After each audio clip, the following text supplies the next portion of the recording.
اللهم صل وسلم وبارك على سيدنا محمد وعلى آله وصحبه أجمعين. القصة دي للكاتبة المبدعة أمل رمضان، ويلا بينا نبدأ قصتنا. بتبدأ القصة بالأم وكان معاها بنتها نيفين ومعاهم كمان الأب. نيفين حبيبتي، هو انت مفيش وراكي كلية النهارده ولا ايه؟ انا شايفاكي يعني لابسه لبس عادي، هتروحي الكلية كده يا بنتي؟ ما تفكيها شوية، اعملي زي ما البنات بتعمل، حرام عليكي، انت قافله على نفسك كده ليه؟ لا يا ماما انا ورايا كلية، وبعدين ما انا اهو لابسه لبس حلو اهو، ولبسي عاجبني كمان، ما انا مش لازم يعني احط الابيض والاحمر والبس بقى لبس محزق وملزق عشان اكون زي البنات، انا كده كمان احسن بنات. هو انت مالك ومال البنت؟ ما تسيبيها بقى في حالها تلبس اللي هي عايزاه، انا مربي بنتي على الادب والاخلاق، اللبس اللي انت عايزاه تلبسه دوت اسمه مسخره، وبنتي ما بتلبسش الحاجات دي.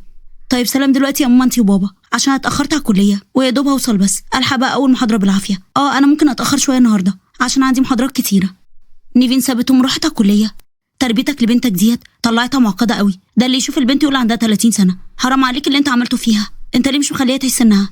اصل انت مصراويه وتربيه مصر، انا بقى فلاح وطول عمري متربي على الاصول، انا اختي طول عمرها بتلبس واسع ولبس محترم وعمرها ما حطت لا احمر ولا ابيض، وهربيها بقى زي امي واختي مش زي تربيتك خالص. الله، مال تربيتي بقى ان شاء الله؟ ايه واخدني كنت بلبس مفتوح ولا مثلا فوق الركبه؟ كنت بلبس برضه لبس محترم وشيك في نفس الوقت. الاحترام مش باللبس، الاحترام بشخصيه الواحده وبادبها واخلاقها وكمان تربيتها. طب على فكره بقى كلامك كله غلط في غلط، انا امي الله يرحمها كانت دايما تقول لي اتجوز اللي من طوبك وشكلك، لكن انا بقى غلطت وجوزت واحده مصراويه بتحط الابيض والاحمر، بس الغلط ده انا صلاحه بنتي. حرام عليك يا اخي، ده انت كرهتني في نفسي من يوم ما اتجوزتني، وانت ذلني ضرب وشتيمه واهانه. طب ليه اتجوزتني؟ انت عارف انا اللي صبرني على عيشتك دي هي بنتي وبس. ما انت عارفه كويس قوي ان مفيش حاجه رابطه العيشه بيني وبينك غير هي بنتي وبس. يا ريت بقى ما تفتحيش في اللي فات، خلي الواحد ساكت احسن. انا هسيبك بقى واروح على شغلي احسن ما انفجر فيكي. لا يا اخويا انفجر، انا مش ناسيه اللي حصل، ولا انت ناسي بقى ان انت موتت بنتك عشان شفتها بتلعب في الشارع مع الولاد، فضلت بقى تضرب فيها بفتره لحد ما ماتت في ايدك، فاكر ولا ناسي؟ يوه بقى، ما انا قلت لك قبل كده ما تفتحيش الموضوع ده معايا تاني، انت اصلا اللي كنت سبب في موت بنتي، ما انت لو كنت ست محترمه وما خليتهاش بقى تلعب مع الاولاد ما كنتش ضربتها ولا كانت اصلا ماتت في ايدي. وبعدين ما تفتحيش الكلام ده تاني، ده انا ما صدقت ان نيفين خرجت خلاص من الصدمه اللي هي كانت فيها. انت بقى فاكر ان نيفين نسيت خلاص موت اختها اللي انت موتها قدام عينيها؟ لا طبعا، انا متاكده ان بنتي لسه في صدمه، اصل اكيد لسه في الصدمه بعد السنين دي كلها. بقى هي دي نيفين اللي ما كانتش تبطل ضحك وهزار؟ بنتي ما بقتش عارفه تضحك بسببك. بقول لك ايه، انا خلاص قرفت منك وما بقتش قادره اعيش معاكي ثانيه واحده، بقيتي ندابه، انا رايح الشغل عشان لو وقفت كمان دقيقتين همد ايدي عليكي. وفي الكليه نيفين كانت واقفه وبتتكلم مع عادل صاحبها في الكليه ومخطوبين ببعض. مالك يا نيفين، فيكي ايه؟ انت مش عاجباني خالص اليومين دول، حاسه كده ان انت متضايقه، مش عايزه تتكلمي؟ في حاجه تعباكي؟ احكي لي، ما هو لو ما كنتش هتقولي هتقولي يعني لمين؟ انا مش عارفه يا عادل، انا بحلم كده احلام غريبه وبصحى من النوم جسمي بيبقى مكسر قوي، مش بقدر اقوم من على السرير ودماغي بتبقى مصدعه زي ما يكون ما نمتش خالص مع اني بنام بدري، انا بس مش عارفه في ايه. احنا لازم نروح للدكتور، ما ينفعش بقى تسكتي على اللي انت فيه ده، الدكتور هو اللي هيعرفنا في ايه، واكيد ان شاء الله يطلع حاجه بسيطه والدكتور هيعالجها، بلاش بقى خوف. ولسه بيتكلموا دخلت عليهم نجلاء، ونجلاء دي بتحب عادل. يا سلام، عرفت تنقي يا استاذ عادل، بقى انت تسيبني انا عشان واحده زي دي بتاعت سهرات؟ هو انت يا حلوه ما قلتلوش ولا ايه؟ اسمع بقى، الحلوه خطيبتك كل يوم سهرانه في مالها ليلي. ايه ده؟ اخرسي قطع لسانك، انا بنت الناس ومتربيه، واللي بيروحوا مالها ليلي ده هم امثالك، واوعي تفتكري بقى ان انا عشان ساكته يبقى تقولي عليا اي حاجه وهسكت لك، لا انا ممكن امسح بيكي بلاط الكليه دي. بقى انت يا بتاع انت تمسحي بيا انا بلاط الكليه؟ جرى ايه يا شمال؟ بقى لابسه طوب الشرف والفضيله بالنهار وبالليل في المالها الليلي ومقضيها على الاخر، انا مش عارفه انت جايبه الجبروت ده كله منين. اخرسي قطع لسانك، نيفين دي الشبشب بتاع رقبتك، وعلى الله اسمع كلمه واحده على خطيبتي تاني، ما حدش هيقف قدامي غيري، انا خطيبتي عجباني وبحبها ومش هسيبها، عمري ما ارجع لك تاني، قلت لك 100,000 مره انا مش بحبك. وضربها بالقلم جامد. بقى انت بتضربني انا بالقلم عشانها؟ اوعى تفتكر بقى ان انا لسه بحبك، لا يا استاذ عادل انا مش بحبك، بس انا بس حبيت اعرفك انت سبتني عشان مين؟ هو انت بقى مش مصدقني صح؟ بس مسيرك تشوف بعينك. نجلاء سابتهم مشيت ونفين عماله تعيط. انا مش عايزك تعيطي، ما انت عارفه الكلام اللي هي بتقوله ده كله غل في غل، عشان انا فضلتك عليها وانا واثق فيكي حبيبتي، وعارف ان انت ايه، المفروض كلامها ما يشغلكيش ولا يشغلني باي حاجه، صح ولا ايه؟ طب والكليه واصحابنا اللي سمعوا الكلام ده، دي جرستني في الكليه، هو البنت اصلا سمعه، ازاي هي تتجرأ وتقول كده وواثقه كمان من كلامها؟ طب ازاي اللي يسمعه وهي بتتكلم كده يقول فعلا هاني بروح مالها ليلي؟ بس طبعا اكيد ده ما بيحصلش. ولا يهمك يا حبيبتي، كله في شبشبك، يعني على الجزمه القديمه، المهم انا شايفك ازاي، مالكيش دعوه بحد، وبعدين اصحابنا كلهم عارفينك وعارفين انت ايه كويس قوي، وعارفين بقى هي ايه، وكله عارف ان هي بتتكلم من الغيره مش اكتر يعني. وتاني يوم في البيت عند نيفين، ملك صاحبه نيفين كانت قاعده معاها في الاوضه. ازاي اللي اسمها نجلاء ديت تقول عليكي الكلام ده؟ ازاي بتقول عليكي كلام بطال؟ هو ازاي انت تسكتي لها؟ ليه ما مسكتهاش من شعرها ومرمطتيها؟ ايه عايزه يعني تشوه سمعتك وخلاص ولا ايه؟ طب بقول لك ايه بقى، ما حدش يضرب بقى البت دي غيري انا. يا بنتي انا ما سكتش، وعادل كمان ما سكتش، ده ضربها بالكف على وشها وشتمها وبهدلها. وبعدين انت عارفه كويس قوي ان البنت دي غلويه. هو انا يعني بخرج اصلا خالص؟ ما انت شفتي بابا قافل عليا ازاي؟ ده الكليه اللي هي مستقبلي مش عايز يوديها لي. بس انا عايزه اقول لك حاجه يا نيفين، انت لازم تروحي للدكتور يا بنتي، تحت عينيكي اسود خالص، اللي يشوفك يقول مش بتنامي. تعالي نروح انا وانت للدكتور يشوف بقى دي انيميا ولا ايه، ولا تاثير تعب حاجه. يوه انت كمان هتعملي زي عادل، هو برضو بيقول لي نفس الكلام، بيقول لي لازم اكشف. خلاص يا ستي انا هسمع كلامك انت وهو، بس هروح معاكي انت. اصلا انا كسف اروح مع عادل، وانا اصلا اروح عشانكم، عشان تطمنوا بس ان انا كويسه. طب يلا قومي دلوقتي، يلا البسي، هنروح دلوقتي للدكتور. ومش عايزه انام اصلا، خايفه استنى تغير رايك. يلا البسي بسرعه وان شاء الله خير. ملك ونفين راحوا عند الدكتور وكشف على نفين. انت بتقولي يا انسه ان انت مش بتسهري وبتنامي بدري كمان، بس انا شايف غير كده، اللي عندك ده فعلا قله نوم وسهر كتير قوي. على العموم انا كتبت لك على علاج، بس يا ريت بقى تروحي للدكتور اللي كتبت لك اسمه على الروشته، هو صاحبي وهو يعرف كويس قوي انت عندك ايه. انا عارفه اسم الدكتور ده دكتور امراض نفسيه. ليه حضرتك حاولت نفين على دكتور امراض نفسيه؟ انت شايف ايه يا دكتور؟ على فكره هي طبيعيه، ما فيهاش اي حاجه غريبه عشان تخليها يعني تروح لدكتور نفسي. وانا يا نسا ما قلتش انها مش طبيعيه، بس انا كاتب لها حاجه معينه في روشته، ادوله بس الروشته دي وهو عارف هيعمل ايه. اطمني يا انسه، انت ما فيكيش اي حاجه، بس احنا كده دكاتره بنحب نطمن بعض. لا ما ينفعش يا دكتور، حضرتك ما تعرفش بابا. هقول له الكلام ده ازاي يعني؟ هقول له ان انا اروح لدكتور نفسي؟ ده كان يموتني فيها ومستحيل يرضى اصلا. لا مش هينفع الكلام ده خالص. انا قلت لك يا ملك ان انا مش عايزه اكشف. ما تقلقيش يا نفين، انا هرتبها انا وانتي، ومن غير ما باباك يعرف اي حاجه ولا حتى مامتك كمان. خلاص بقى اطمني، انا معاكي، وانتي عارفه ان اي حاجه بيني وبينك بتفضل سر ومحدش بيعرف عنها اي حاجه. احنا متشكرين جدا يا دكتور، عن اذنك. بعد كام يوم ملك ونفين قاعدين بيتكلموا في الجنينه. وبعدين يا نفين عدى كام يوم وانتي برضو مش راضيه تروحي للدكتور خالص. يا بنتي هتخسري ايه؟ على فكره بقى انا اللي نفسي اروح للدكتور نفسي. اصلك بتقعدي كده وبتتكلمي معاه وبتطلعي كل اللي جواكي وبتروحي بقى على بيتك مرتاحه. الموضوع ما فيهوش اي حاجه يعني. مش عارفه يا ملك انا خايفه ليه، حاسه ان جوايا صراع، يعني حاسه ان حاجه بتقولي روحي وفي نفس الوقت حاجه تانية بتقولي لا ما تروحيش. انا حاسه ان انا اتجننت ومش عارفه اعمل ايه. انا هقول لك تعملي ايه، تقومي معايا دلوقتي حالا ونروح للدكتور، ما تضيعيش وقت خالص. يلا قومي معايا انا مش هسيبك. ملك ونفين راحوا فعلا عند الدكتور النفسي. نفين في الاوضه مع الدكتور كانت لوحدها وملك مستنياها بره. انا مش عايزك تلاقي خالص يا انسه، لو سمحتي اطلعي افردي رجلك وريحي جسمك واسترخي خالص، ما تفكريش في اي حاجه. بصي انا هديك حقنه بسيطه. لا حقنه؟ لا لو سمحتي يا دكتور، انا بخاف من الحقن. لا ما تخافيش، الحقنه دي خفيفه جدا، دي عشان تخليكي تسترخي اكتر. يعني لازم يعني يا دكتور الحقنه؟ على العموم ماشي، بس لو سمحت بالراحه، انا اصلا مش عارفه كل ده ليه، ملوش لازمه يعني بصراحه. اصلا انا ما فيش اي حاجه خالص، انتوا اللي مكبرين موضوع. انا عايزك بس تسترخي وترتاحي على الاخر وترجعي بقى بالذاكره لورا على قد ما تقدري، واحكي لي كل حاجه، اي حاجه فاكراها احكيها لي. فلاش باك لنفين في الشارع. نيفين ونوال الاتنين اخوات وتوأم، وهم كان عندهم وقتها 10 سنين، كانوا بيلعبوا في الشارع. جه عليهم كام ولد عشان يلعب معاهم. نيفين خافت جدا ومرضتش تلعب. يلا يا نوال يلا نروح، بابا لو عرف ان احنا لعبنا مع الولاد دول هيضربنا. انت عارفه بابا مش هيسيبنا في حالنا، ما تبقاش بقى دماغك ناشفه وعنيده. يلا بقولك يلا عشان نروح يا نوال. وبقول لكم ايه، احنا مش هنلعب، ويلا امشوا بعيد. لو انتي خوافه وبتخافي انا بقى مش بخاف، عايزه تطلعي اطلعي واتفرجي عليا من بلكونه، هتشوفيني وانا بلعب وبابا مش هيقدر يعمل لي حاجه. اصل فيها ايه يعني، ما البنات كلها بتلعب. يلا امشي يا خوافه.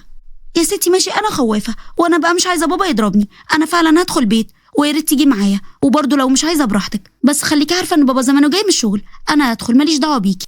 نيفين دخلت البيت ونوال بتلعب مع الولاد. فجاه بابا جه من الشغل وشافها وهي بتلعب، مسكها من ايديها دخلها على البيت، فضل يضرب فيها بكل عنف بكل وحشيه لحد ما وقعت على الارض ما بتتحركش وماتت في الحال. كل ده ونيفين مستخبيه وبتتفرج على اختها وهي بتموت، دموعها مغرقه وشها وقاعده بتترعش. نرجع فلاش باك. كانت نيفين عماله تعيط وعماله تصرخ والدكتور بيطمنها. بس اهدي يا انسه، تمام انت كده كويسه، احنا الجلسه بتاعت النهارده كده خلاص انتهت، تعالي بقى بعد كام يوم عشان نكمل جلسه تانية. دكتور هو انا عندي ايه؟ هو انا مجنونه يا دكتور؟ انا مبقتش عارفه حاجه. اصلا انا ازاي اجي لدكتور نفسي وليه اعمل كده في نفسي؟ على العموم يا دكتور انا متشكره، انا لازم امشي دلوقتي. نيفين خرجت من عند الدكتور وملك طلبت منها انها تستناها، ودخلت للدكتور عشان تعرف نيفين عندها ايه. لو سمحت يا دكتور طمني، نيفين عندها ايه؟ وليه الدكتور طلب مننا ان احنا نيجي لحضرتك؟ يعني اقصد ليه طلب نروح لدكتور نفسي؟ انا شايفه ان صاحبتي طبيعيه وما فيهاش اي حاجه غريبه. صاحبتك عندها عقده من وهي صغيره، اصلها شافت باباها وهو بيضرب اختها لحد ما ماتت، ومش بس كده انا متاكد بقى ان في حاجات تانية، بس ما كانش ينفع اضغط عليها ولا حتى على عقلها اكتر من كده. الجلسه الجايه ان شاء الله بعد يومين هتوضح لنا بقى كل حاجه. عقده ومرض نفسي؟ على عموم يا دكتور شكرا، وبعد يومين ان شاء الله انا هجيبها، مع ان انا متاكده انها مش هترضى تيجي تاني، بس انا هجيبها لحضرتك. ما لازم نيفين تخف، نيفين انسانه طيبه جدا. تاني يوم بالليل نيفين دخلت الاوضه بتاعتها في الميعاد اللي بتنام فيه، وفتحت الدولاب، طلعت لبس منه، لبسته وحطت ميك اب اوفر، ولسه هتخرج من الشباك مامتها فتحت الباب عشان تطمن عليها. اتصدمت لما شافت نيفين كده. نيفين، ايه اللبس الغريب اللي انت لابساه ده؟ هو انت رايحه سهره ولا ايه؟ ايه الميك اب الاوفر ده؟ وليه فاتحه الشباك؟ وليه تخرجي منه؟ طب مش خايفه لابوكي يشوفك؟ ده لو شافك كده مش بعيد يموتك فيها. نيفين مين؟ انا مش نيفين، انا نوال. نيفين دي خايبه قوي، بتخاف من بابا وبتعمل له قال ايه الف حساب، بس انا بقى مش بخاف منه وهعمل كل اللي انا عايزاه. هو انت مفكره ان هو الملاك البريء يعني؟ ده كل يوم مع واحده شكل، وبيسهر كل يوم للصبح، مش بيكون بقى في الشغل ولا حاجه، ده انا بشوفه. نيفين يا بنتي فوقي لنفسك، ما ينفعش تعملي كده في نفسك يا بنتي. نوال خلاص ماتت، انسيها بقى وعيشي حياتك. انا مش قادره ابصلك وانتي بالشكل ده، غيري بقى القرف اللي انتي لابساه ده واغسلي وشك. ونيفين فجاه فاقت. ماما انتي بتعملي ايه في الاوضه هنا؟ وايه اللبس اللي انا لابساه ده؟ وايه اللي انا حاطه في وشي ده؟ انتي اللي عملتي فيا كده يا ماما؟ طب جبتي اللبس ده منين؟ جرى ايه؟ انتي بتشتغليني ولا ايه؟ ولا بتحاولي بقى تداري على عملتك؟ لو انتي مفكره بقى انك هترسمي عليا الدور ده فلا، فوقي، انا امك ومش هداري عليكي، وهعرف باباكي بقى كل حاجه. ما هو لازم يوقفك عند حدك. الظاهر هو كان عنده حق، انا مش قادره اصدق عيني، ومش عارفه ازاي انتي جرأتي ولبستي اللبس ده. صدقيني يا ماما انا مش عارفه البس اللبس ده ازاي، وبالله عليكي ما تقوليش لبابا اي حاجه، انتي عارفه انا بخاف منه قد ايه. لو بتحبيني ماما انا عمري ما البس اللبس ده، انا شكلي كده اتجننت. الام هدت نيفين وغيرت لها لبسها وغسلت وشها، وبعدها نيمتها في السرير وقعدت جنبها لحد ما راحت في النوم، وقفلت الشباك بمسامير عشان ما تعرفش تفتحه. تاني يوم نيفين وملك راحوا للدكتور. نيفين كانت جوه مع الدكتور. قول لي يا دكتور انا فيا ايه؟ انا اتجننت ولا ايه؟ انا امبارح فقت وانا واقفه مع ماما ولقيت نفسي لابسه لبس غريب مش هقدر اوصفه لك، وحاطه ميك اب اوفر. ازاي انا لبست اللبس ده؟ وانا كنت رايحه فين؟ ارجوك يا دكتور فهمني، انا مش فاهمه حاجه. اطلعي بس على الشезлونج واسترخي خالص، وبعد ما اخلص الجلسه انا هفهمك كل حاجه، بس الاول لازم انا افهم واعرف كل حاجه. عايزك تقول لي بقى علاقه ماما وبابا عامله ازاي مع بعض، وباباكي بيعاملك ازاي؟ ماما ست شيك قوي وجميله جدا، بس بابا متربي في الارياف، كل ما بيتكلم بيقول العادات والتقاليد والاصول والكلام ده يعني، ودايما بيشتم ماما وبيبهدل فيها ويقول لها اختي كانت محترمه، اختي متربيه. ولما كان بيضرب في اختي لحد ما ماتت، ماما كانت بتصوت وكانت بتحاول تحوش عن اختي. كان ساعتها بقى بيقول لها دي شبهك انتي، دي زيك ولازم تموت. وانا طول عمري كنت بخاف منه، بحاول اتجنبه وبتجنب قعدته خالص، خايفه يموتني زي ما موت اختي. طب انتي رحتي قبل كده البلد اللي فيها عمتك اخت باباكي؟ يعني هي بتزوركم او انتوا بتزوروها؟ شفتيها يعني بتلبس ازاي؟ وبتحبك ولا مش بتحبك؟ اصلا بتتكلم معاكم وبتتحكم فيكم زي باباكي؟ احكي لي كل حاجه. بابا عمره ما ودانا البلد، كان كل كلامه بس على عمتي، لبسها واحترامها. بس في مره واحد زارنا من بلد وسمعته هو بيتكلم مع بابا وفتح سيره عمتي، وسمعت كده طرطش كلام ان عمتي ماتت وان بابا ساها في موتها. طب ممكن لو سمحتي يا نيفين تخرجي بس بره شويه وتبعتي لي ملك، عايزها بس في كلمتين، وبعد كده بقى ادخلي انت كمان. نيفين خرجت وملك دخلت للدكتور. لو سمحتي يا انسه انا لازم اشوف مامة نيفين وكمان باباها، وضروري جدا، لازم يجوا لي باي شكل، الموضوع فعلا خطير، وما تسالنيش في ايه عشان مش هقولك، انا هقول لبابا ومامتها وبس. قلقتني قوي يا دكتور وخوفتني جدا. على العموم حاضر، انا هعرف بابا ومامتها ولازم اجيبهم هنا، انا اللي يهمني نيفين انها تخف. وفي البيت ملك قاعده مع امه وابو نيفين، ونيفين قاعده في الاوضه لوحدها خايفه جدا. انا عايزه اقولك على حاجه يا عمي، بس يا ريت يعني ما تضايقش، نيفين تعبانه جدا، بقالنا مرتين كده بنروح لدكتور، والدكتور بقى طلب يشوفك انت وخالتي. عشان خاطري يا عمي ما تقولش حاجه وروح اسمع بس الدكتور. ايه انا بنتي بتروح للدكتور ومن ورايا؟ انا لازم بقى اطم رقبتها، كله منك انت. انا مش عايزك بقى تصاحب بنتي تاني ولا تعرفيها، انا بنتي محترمه وقطه مغمضه، لكن انت بقى عينك مفتحه، خليتيها كمان تروح للدكتور من ورايا.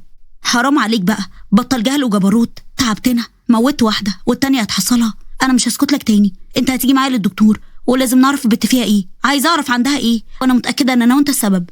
دلوقتي بقيت انا سبب في كل حاجه، على عمو هعديها لك وهروح معاكي للدكتور لما اشوف اخرتها معاكم ايه، هو اما اشوف عندها ايه. انا كمال، انا ومال الجواز والخلفه. راحوا فعلا للدكتور. يا دكتور انا بنتي عندها ايه؟ ارجوك طمني، انا عارفه ان بنتي طول عمرها شايله في قلبها وطول عمرها ساكته، خايفه تتكلم يا قلب امها، اصل بنتي اتربت على الخوف.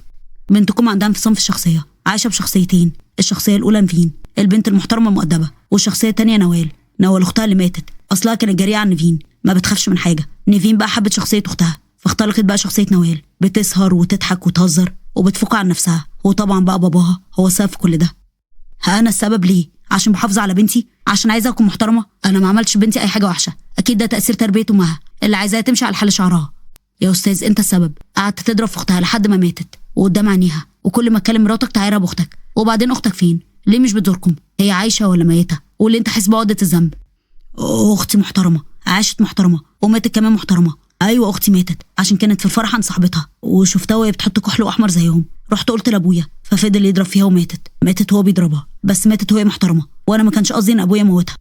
يعني انت كده بقى اتربت عندك عقده وعقدت بيها مراتك وكمان عيالك. مش بس كده، انت عملت نفس اللي ابوك عمله بالظبط، فضلت بقى تضرب في بنتك لحد ما ماتت. يا استاذ ارجع لعقلك، طبطب على بنتك، خدها في حضنك، عوضها السنين اللي فاتت. مرض بنتك خطير، ولو ما اتعالجتش ممكن تتجنن بقى وتموت.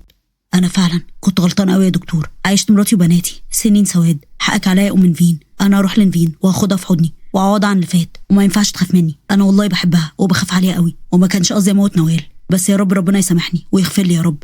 في البيت عند نيفين كانت لابسه لبس السهره، حاطه الميك اب الاوفر، وبتفتح لسه باب الشقه عشان تنزل، شافت عادل كان واقف في وشها، زقها جوه الشقه وقفل باب الشقه وقعد يتكلم معاها. بقى معقول؟ يعني انا كنت مخدوع فيكي؟ ايه اللبس اللي انت لابساه ده؟ وايه الميك اب الاوفر ده؟ على كده بقى نجلاء كان عندها حق، ونازله بقى رايحه على فين يا هانم؟ رايحه مالها ليلي؟ كنت هتغشيني لحد امتى؟ بس الحمد لله ربنا كشفك. وانت مالك ومالي؟ بتكلمني كده ليه؟ روح يا اخويا كلم خطيبتك نيفين، انا نوال مش نيفين. ويلا انا مش فاضيه، انا لازم انزل دلوقتي، انت مالكش كلام معايا ولا حكم عليا، انت اصلا مش خطيبي. عادل ضرب نيفين قلمين على وشها. في الوقت دوت الاب والام فتحوا الباب ودخلوا الشقه، شافوا المنظر قدامهم. الام جريت واخدت نيفين في حضنها وهي عماله تعيط، والاب حكى لعادل على كل حاجه. بقى انا كنت بعمل كل ده ليه؟ عملت كده؟ انا مستحيل اعمل كده، انا متربيه ومحترمه. عادل ارجوك، انا بحلك من اي ارتباط بيني وبينك، انت مش ملزوم باي حاجه، انا بعفيك من الخطوبه. يا ابني نيفين عندها حق، احنا حكينا لك كل حاجه والحمد لله بنتي خفت، والصدمه اللي الدكتور قال لنا عليها حصلت هي ليها، فانت بقى مش ملزوم بخطوبه، دهبك هيرجع لك، وانا بنتي هتفضل في حضني ومش هزعلها تاني. يا عمي انا بحب نيفين وهي ما غلطتش، هي كانت مريضه والحمد لله خفت، انا شاريها وعايزها وعمري ما استغنى عنها ابدا.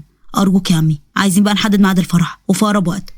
ايوه بقى احنا عايزين نفرح، احنا بقى الناس دي ما فرحناش. ولا انت ايه رايك يا نيفين؟ عادل بيحبك وشريكي، وانت كنتي مريضه زي اي مرض عادي وخفيتي والحمد لله خلاص. عيشي بقى حياتك يا بنتي واتجوزي عادل، عادل بيحبك قوي شريكي وهو اللي هيخاف عليكي. يا عادل انا مش قادره ابص في وشك، هاتجوزك بس ازاي؟ لا مش هقدر، هارجوك اتجوز نجلاء، هي محترمه وبتحبك، انا هفضل هنا مع بابا وماما اعوض السنين اللي فاتت اللي احنا يعتبر ما عشناش مع بعض. مش قادره تبصي في وشي ليه يا نيفين؟ بقولك انا بحبك، ما اقدرش استغنى عنك، ونجلاء دي ما تلزمنيش، انا هتجوزك على فكره وغصب عنك كمان. بقى عايزه تستغني عني وتسيبيني بسهوله دي؟ وانا اللي كنت فاكرك بقى بتحبيني زي ما انا بعشقك كده.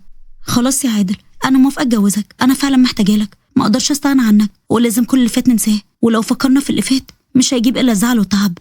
عادل ونيفين اتجوزوا، عاشوا سعداء مع بعض، وباباها ومامتها هما كمان عاشوا سعداء، والاب حاول يعوض الام السنين اللي فاتت اللي كان وحش معاها فيهم، وبقوا كويسين جدا مع بعض. ولحد هنا خلصت القصه خالص. ولو عجبتكم اعملوا لايك وشير واشتراك في القناه وتفعيل زر الجرس على كلمه الكل عشان يوصلكوا اشعار بكل جديد. بحبكم قوي، مع السلامه.